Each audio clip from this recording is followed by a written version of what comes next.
Well, let's talk more about all of this with Michael Mann. He's director of the Earth System Science Center at Pennsylvania State University and the author of The New Climate War. He joins me now from State College, Pennsylvania. Michael, thank you very much for taking the time to speak to us here on CNN.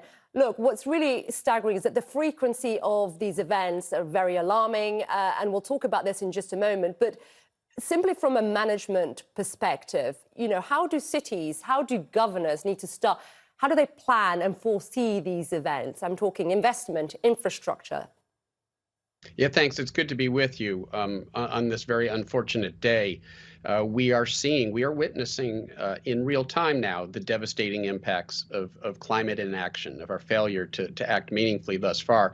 And so at this point, we are going to need to take steps to adapt to those changes that are baked in. Because what we're seeing play out right now in the Western U.S., these unprecedented wildfires, this unprecedented storm that's led to, once again, unprecedented flooding now in the Northeast, this is what's baked in. This is what we're already reaping from what we've sown.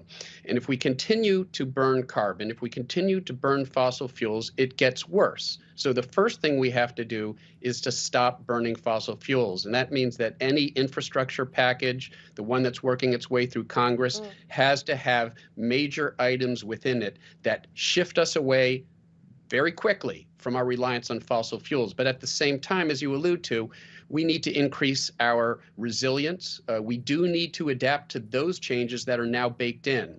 That means more resilient infrastructure. That means retreating from coastlines where the flooding potential is now simply too great, where we shouldn't be building structures anymore. It means moving out of regions that are so wildfire prone, they're not safe to live in. So it's a combination of, unfortunately, retreat from regions that are no longer hospitable and actions to increase our resilience, dams, levees, land, management policies that seek to minimize our exposure to dangerous wildfires. We've got to be doing all of this at the same time. So a two-pronged approach, really, to build that resilience, both from a policy perspective, but also from a planning and infrastructure perspective. But how about, when I looked at the images that we've seen parts of Philadelphia that have never seen flooding before. People now obviously facing that. Same thing with tornadoes, areas that wouldn't have faced it. I mean, what does this tells us as we see all this happening so quickly? Well, it tells us that climate change has hit home now. My grandparents lived in Philadelphia. I spent a lot of time in Philly when I was growing up, and it's heartbreaking to see the scenes that are coming out of Philadelphia right now, flooded neighborhoods that I recognize from the time that I had spent there.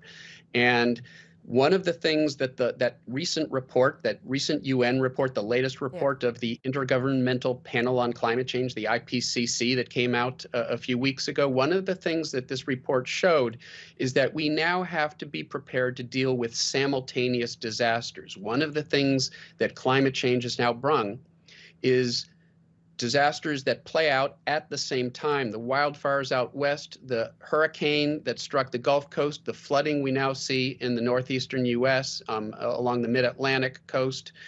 These are simultaneous disasters that we have to be able to deal with at the same time. And that commands even more resources. It commands even a greater degree of resilience. So, this is climate change. You don't have to read a novel. You don't have to watch a film about the future. Just turn on your television, read your headlines. We are seeing the impacts of climate change playing out now in real time.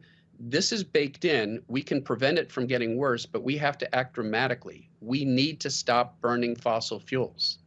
And unfortunately, this is the new normal, like you're saying. Michael Mann there. Appreciate you taking the time to speak to us, sir. Thank you. Thank you.